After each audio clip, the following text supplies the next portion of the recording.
Very sad news broke overnight that Liam Payne, formerly of One Direction, but continuing to perform in the here and now, has died overnight in an accident in Argentina, where he'd been performing in Buenos Aires. Sarah-Louise Robertson joins me, our showbiz and entertainment journalist. And I don't know whether you have it yet, Sarah. I've just been handed a statement from Liam Payne's family. Have you seen it yet?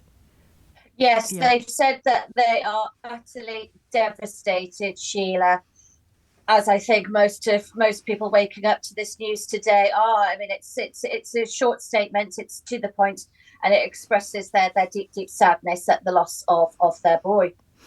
So, what do we know about what happened? There's more and more information that's coming out, Sheila, surrounding Liam Payne's death. I mean, last night it was first broke to us that he'd fallen from 3 floors from his balcony of his hotel room in Buenos Aires, Argentina, where he'd been holidaying with his current girlfriend, Kate Cassidy. However, reports that have come through from Argentinian police in the last couple of hours paints a very, very grim picture indeed. Kate had left Liam a couple of days ago to fly home. He was left on his own in the hotel room, and reports came through to the police in Buenos Aires from a hotel worker saying that they needed police there because a man in his bedroom was acting aggressively, was acting erratically, and they had to have police there, and they feared for this person's life. Now, this person was obviously Liam. They feared because they said in that distressing police call that they worried because there was a balcony in his bedroom of what could actually happen. And sadly, their greatest fears were realised as Liam did fall from the balcony as they feared would happen. And do we know how long before that incident, before he fell, those calls were placed? It wasn't long at all. He had apparently come down into the lobby. He was acting aggressively. There was reports that he had smashed up a laptop. And then there's been photographs have come through. Now, they're not substantiated yet, but photographs have come through of what is believed to be the hotel bedroom where Liam was staying. And it paints a picture of a room that is smashed up. And there looks to be, if it is true, that there was some sort of drugs paraphernalia lying around. But as I say, this isn't yet substantiated. It's being But if investigated, yeah. true, Sheila, it is painting not a very nice picture of Liam's last few hours Yeah. on Earth. He obviously was in a dark place. He'd spoken previously and candidly about his battles with addiction to alcohol, and there was an addiction to painkillers. He'd been in rehab last year. He said he was grateful to get his life back on track. He'd spoken before in interviews about the loneliness that he'd suffered as a pop star. I mean, this was someone that was catapulted into stratospheric fame at such a young age, Sheila, 16, when he was discovered in X Factor. And it was incredible, the levels of fame that One Direction achieved. But with that fame, Sheila, at such a young age, there are unfortunately downsides to that. There's so much given to those people. They have all this money at their disposal. Where are their guardians? Where are their protectors? You sort of ask those questions. And he grew up in the spotlight, and it seems, unfortunately, it did have a catastrophic, really, now, Yeah, and having seen what's happened, effect on his life. and you hear from other, once they're older, you hear from other members of boy bands, girl bands, who say, or even individual performers as well sometimes, who just say, with huge success comes lots of hard work, obviously, touring, dealing with fans, dealing with publicists, dealing with the very fact of the product that you have become in a way. And I think unless you've done that and reached that level of fame, you probably, we probably have no real insight into just how all-consuming it is and how much it, in a sense, consumes you, your true self, because so much of you is about outwards to other people that, people need serious downtime as well, don't they? And they often burn out, these young people, don't they? Exactly, Sheila. And having covered One Direction, I remember meeting them when they started in X Factor. That was when I was myself beginning as a showbiz journalist, and seeing these young boys. And even then, I had that sort of sense of maternal protection of, I hope they're going to be okay. And then watching them being sort of launched into this career, into the spotlight, where so much is around them that really I think young people shouldn't be exposed to, is what I'm trying to say. And you think what effect that has on their mind. What's interesting is we've seen recently reports coming out about, was there a duty of care with the X Factor? We've had other troubled stars, previous X Factor contestants come out and say that they suffered as a result of that show.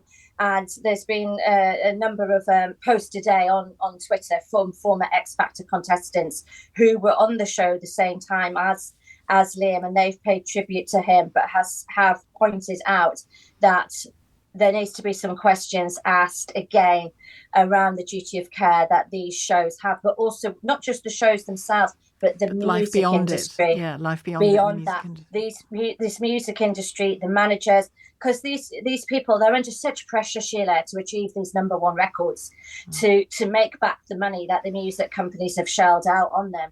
And if they don't make that money back, they're just dropped, aren't they? They're just, that's it, they're forgotten. They're yesterday's news.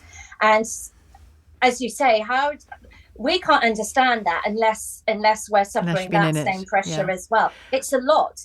And you sort of look at it and you think, gosh, they've got everything. They've got fame. They've had a number one single. They've got a beautiful girlfriend or a beautiful boyfriend. And, what possibly could they have to complain or worry about? But it's not how it works, though, is it? Yeah. Such a lot. And it's the thought that all of that could be taken from you in a split second.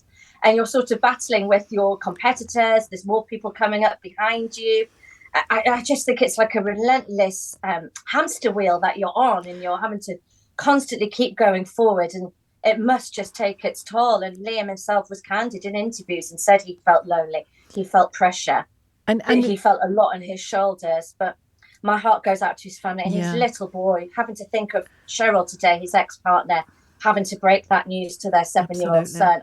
Well, I was going to come on to that his little boy, because, in the spirit of the statement that the family have put out, let's conclude our conversation about some of the positives in his life, and the both creative and personal. Obviously, most positive in his life was his little boy, Bear. And I saw a clip of him this morning talking about him, and just talking about what it means when your little boy looks into your eyes, and he said it's like nothing else in the world, and he wasn't being fanciful about it. He was just talking like an absolutely besotted dad. It was really lovely to see, actually. Very sweet. Very touching, very touching. And he often spoke about that in interviews, and about their relationship, and how proud he was to be his father, and how fantastic it was to be a dad. And it just adds to this tragedy that if only he'd been in the UK, if he'd been near to his son, could something like this have been prevented? I just think from now forward, his poor family, for Cheryl, for Bear when he's growing up, there's going to be so many what ifs. All those questions, what if we'd done that, or what if he'd been here, or what if he'd been somewhere else instead, or what if he'd never been famous at all? You could just ask that all the time. But he was, and put both him as an individual, but One Direction in particular, his part in that, put that into context in terms of music and success, because they were a huge band, weren't they? Massive. And Liam was one of the main songwriters in One Direction. He played a pivotal part of One Direction's worldwide success. He really did. And he was very talented in his own right. He achieved success himself as a solo artist, maybe not quite to the level that Harry Styles did, because obviously Harry Styles went into acting and into films and has gone on to achieve such a lot. But, Liam held his own, and he was part of that band, and that band would not have achieved the success it did without him playing his role. And he had such a huge fan following. He was very handsome looking. He was really, really handsome indeed, and it's so lovely. When I used to speak to him on the red carpet, he was very humble, very proud of his roots from Wolverhampton. He was very proud of his family, of everything he had achieved.